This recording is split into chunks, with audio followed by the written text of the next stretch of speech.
I have a plan for how things should go at UNFI when you're unloading frozen product. This is in Harrisburg, PA. I think there should be a phantom truck driver, maybe a hologram, and a phantom truck who get here at 2:30 in the morning and get a door, because they always give you a door right away, and then back into that door with the doors open and the reefer on, running in a phantom way, so it's not burning reefer fuel. And then they would be fooled into thinking there was a truck there, and then hours would go by, and then they would get around to unloading the truck at a certain time. This is the part I haven't figured out. I don't know how to know when they would get to it. I guess I just assume 4 hours or so after I get here. So in the meantime, the real truck driver is sleeping and then waking up at a leisurely hour, like maybe 6 or something, or 5, taking a shower, shaving, maybe cooking some eggs, who knows, and then getting here just as they're ready to unload. Backs up to the door maybe 15 minutes before, and then poof, I guess my paperwork's done.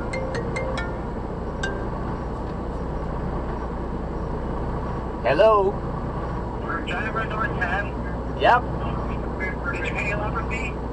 Yep, I paid it. I'll bring my receipt with me. Alright, thank you. Thank you.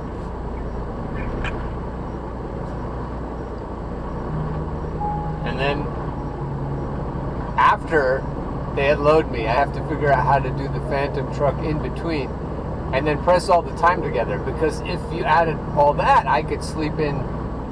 What time is it? I don't even know what time it is. Does anybody really know what time it is?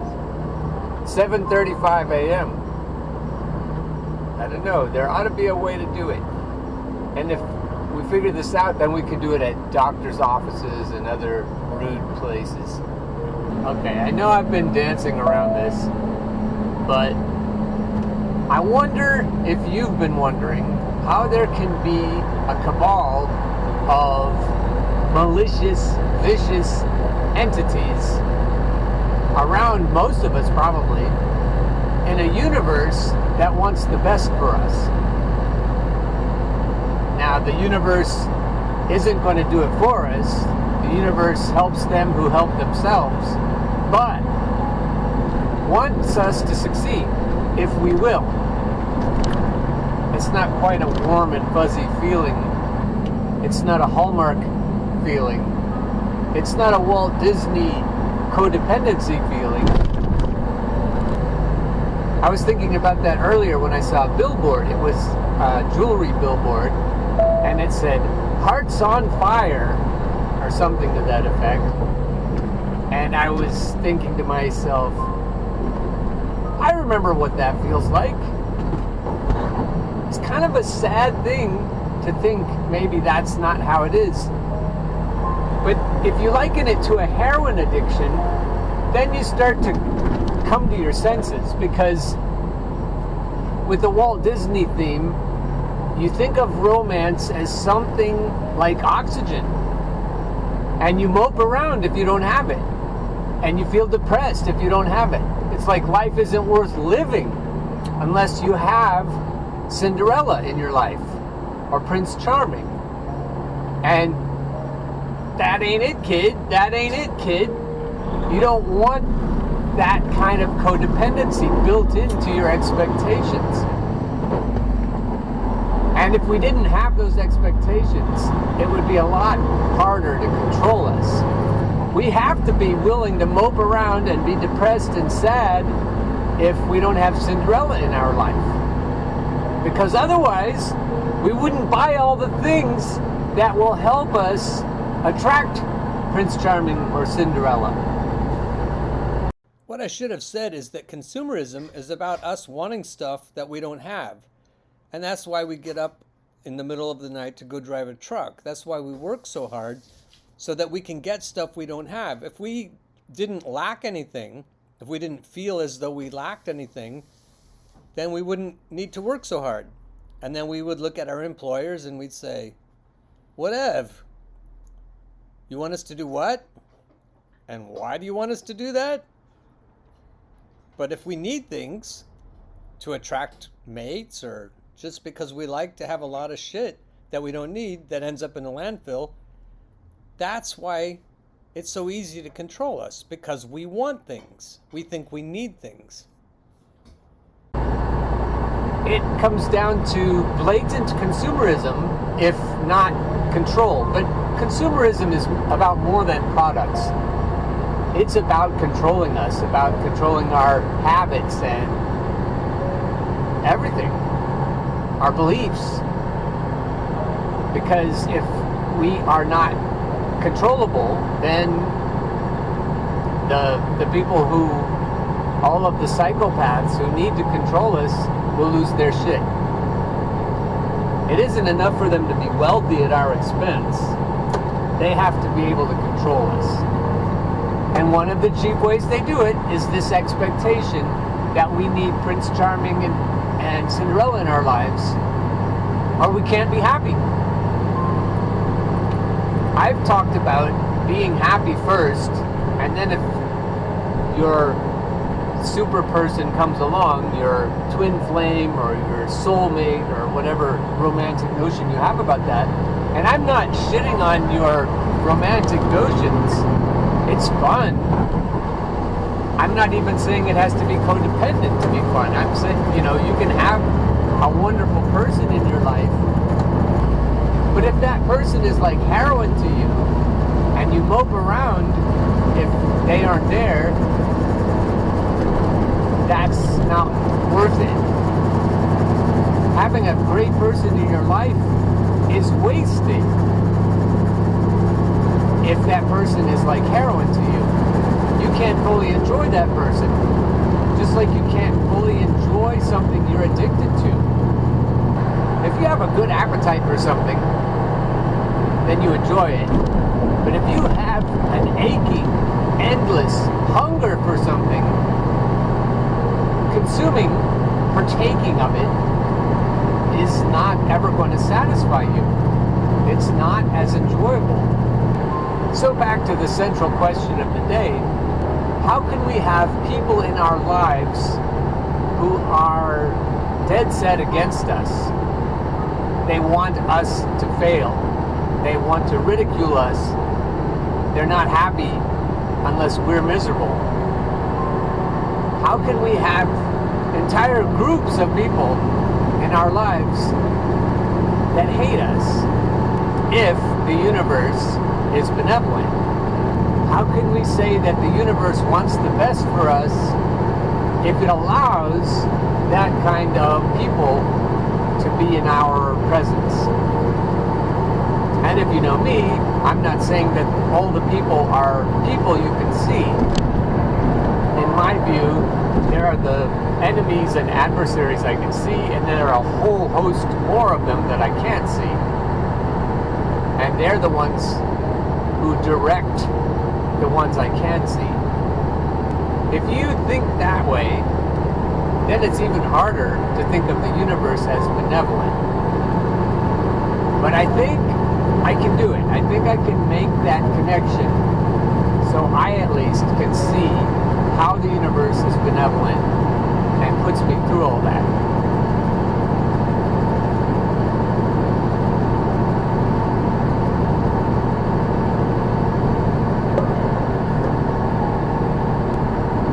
I brought up the romantic notions because I think we need to be cured of those if we're going to be without fear, and if we're going to be ready for whatever comes after we ditch our fear. So the one connection that still needs to be made is that all of those romantic notions, all of that moping around until we find our soulmate, is because we're afraid. The reason we're not self-contained, the reason we are not self-sufficient, the reason we're not breathing our oxygen without anybody else's help is because we're afraid. At the bottom of it is fear. If we are not afraid of being alone, if we're not afraid of other people's disapproval, if we're not afraid of validating ourselves and not having anyone else do it, then we have a healthy way of relating to other people, because we have a healthy way of relating to ourselves first. There has to be no fear. There has to be a neutralizing of fear and then an eradication of fear for us to have healthy relationships with each other and with the universe at large.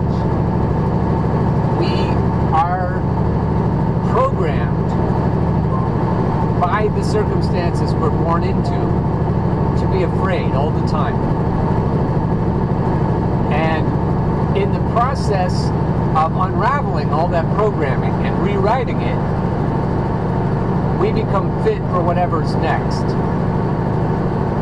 And unless we have challenges to face, we won't be ready. And not just obstacle courses, impersonal obstacle courses that don't hate us.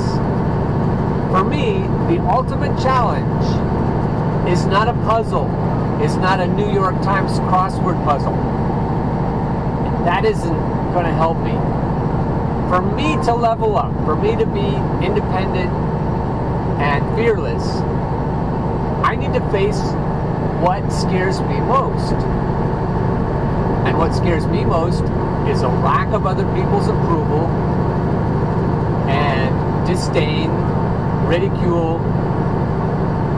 In other words, there has to be other people, other entities, other personalities. And the ones who hate me are a big challenge. And until I face every conceivable challenge without fear, I'm not ready. So that allows me to be grateful. I can be grateful to the universe because it presents me with everything that terrifies me. And if I didn't have those challenges and didn't learn to rise to the occasion every single time, I wouldn't be ready for whatever's coming. I like to look at myself in the mirror and see myself improving. And ultimately, I want to see someone who's self-sufficient and fearless. And I can't swallow a pill to get that to happen. Or bathe myself in atoning blood. That's not going to do it. I don't need to be forgiven of my sins. I don't need to be relieved of my guilt. That isn't the point. I need to become a good person. Not in the hereafter. Not in the great getting up morning. But right now, I need to figure it out. I need to be in the process of becoming that person, or I'm not going to become that person. I don't care about pie in the sky. I need to actually get there. And if I'm not actually there yet, I need to see my feet on the path that's leading there. And it's not going to be an easy path. I do believe that the gate is straight and the way is narrow that leads to where I want to go. And there are no shortcuts. You have to get there. You have to get your ass over the bar. You have to win. So you left the church, right? That is correct. So I imagine that there's things in the doctrine or the theology that you just don't agree with anymore? Yeah, that's safe to say. What would you say is that the top of your list for like the most egregious thing that you disagree with? Oh, that's a really easy question, actually. Oh, wait, let me guess. Contradictions in the scriptures? No. How LGBTQ are treated? No. Some element of like church history or something? No, not even close. Oh, well then what is it? Without a doubt, it's the atonement of Jesus Christ. The atonement? Yeah, that Jesus suffered for all of our sins. Apostates say what? Clever. Let me ask you this. Would you agree with a court system that allowed someone to go to jail on behalf of the person that actually committed the crime? Well, no, right? Especially if the person going to jail instead of the criminal did absolutely nothing wrong to begin with. Yeah, that would be that's Jesus. The idea of someone else being able to be accountable for your mistakes is an awful, awful doctrine that reduces the individual's accountability for their own choices and actions. Well, someone had to pay the price. Why? There couldn't be another way that God could have set this up to avoid punishing someone that made no mistake? It doesn't make sense. Not to mention that the atonement of Christ is the root of perfectionism and scrupulosity within Christianity. Scrupula what now? This teaching that we are inherently evil just by being born because of the fall of Adam. This teaching that we have to be perfect to go before the Father and live in heaven again. Knowing full well that is not possible, that leads us not only to deferring to Jesus to save us, but also live our lives in a way that is absolutely untenable and anxiety producing and a perfectionist mindset that is not healthy. What I'm hearing is you wanted to sin, so that's why you left the church. No. Well, that narrative helps me feel more confident in my beliefs, so I choose to believe that. Run with patience the race, and then win that motherfucker. You've got to win. You've got to become that actual person that you want to see in the mirror. And speaking only for myself, I'm not going to get there without challenges of impersonal types, like obstacle courses, but also personal types, nemeses and adversaries. And that's why I can be grateful to the universe for challenging me nearly every day with things that terrify me. That's what I need. And that's what's going to get me where I want to go. And without those opportunities, I'm just stagnant. I'm not going anywhere. And I'm making excuses for my shitty attitudes and for the ways that I fail people and fail myself. And I don't want to do that. And ultimately, this is tricky. This is scary to say. I want that for you too. I want that for all my fellow entities. I want all of us to get there. But that's where the Messiah complex comes in, and that's dangerous. So even though I want that, I can't be zealous about that. I've got to be chill. I've got to be on the back burner, leaning back, being ready to help anyone who wants help. But we are not going to get where we want to go, ultimately, if we're riding someone else's coattails. You can't get there on someone else's coattails. You have to do it. We can help each other, we can advise each other, we can encourage each other for sure. But we can't do it for each other. And that's pretty much the crux of the matter. That's the key to understanding why the universe allows such horrors and so much pain. If you're pissed off by what I just said, I understand. And I would love to talk to you about it.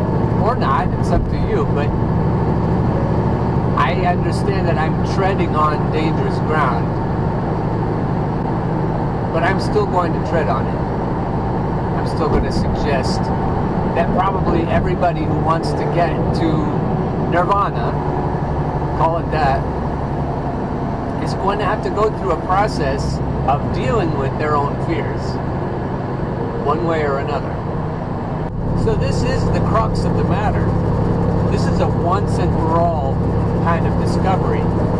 Once you figure this out, then that earnest little scared fellow that they wake up in the middle of the night to suggest all the fearful things he should be worried about is immune. No more. They won't find that little fellow. In his place will be the big person who knows never to accept fear as a normal part of life. The reason I said at the beginning that this is a once and for all kind of a deal is because you will find that fear is baked in to most of your responses to things, especially if you're angry or impatient. You'll figure out that when somebody pulls in front of you and slows down, your reaction is much different when you get down to the bottom of it and figure out that annoyance, even tedium, is fear-based. And once you see it for what it isn't that difficult to just, oh, I'm not having that. I don't want to be afraid. I don't accept fear as normal. And I won't allow myself to react in a fearful way. But even more so, I won't allow myself to feel that fear. Once I know what it is, I know what to do with it. I shift it into neutral, and then I pull it out like a weed. It isn't even difficult once I know what it is. The thing with weeds is you have to know they're a weed. Otherwise, they take up space and nutrients in your garden. And you just allow it because you haven't decided yet that they're weeds. And we do that with fear. We allow fear because we think there may be some uses for it. Or we don't recognize it. It disguises itself as something else. That happens more than allowing it to be there. I notice I have the least amount of patience for people who are afraid and react that way in traffic. When somebody is in my way because they're afraid of the weather, which is certainly not the case today, then I find myself coming unglued a lot faster than if they're just texting or something. Sometimes they're just old and they don't want to pay that much attention. And if you're going slower, you don't have to think about it. That guy has cufflinks and a nice business shirt, and he has both hands on the wheel. He looks like he's paying attention and driving 62 miles an hour in a 65 mile an hour zone. So I'll scrape him off on this pickup here, because sure enough, he doesn't want me to pass him. He thought better of it. There may be some kind of cosmic connection between us in Jung's collective unconscious. I think in some cases it's a collective semi-conscious. I think we're kind of aware that we're communicating with each other under the surface of things. But if you look at my reaction, if I look at my reaction to things like that, and they are angry or annoyed, it's because I'm afraid. And if I say to myself, hey, that's fear, look at that, and I'm like, oh yeah, I don't want that, and then I have a benevolent attitude, I have a patient attitude. Even for true dumb shittery, I look at it and it's like, whatever.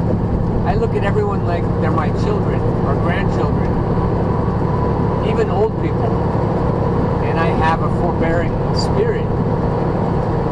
That's just because I see the fear and I root it out, and what's left is patience. I don't see that they are, excused. They're still dumb shits. But if I'm not afraid, then it doesn't bother me.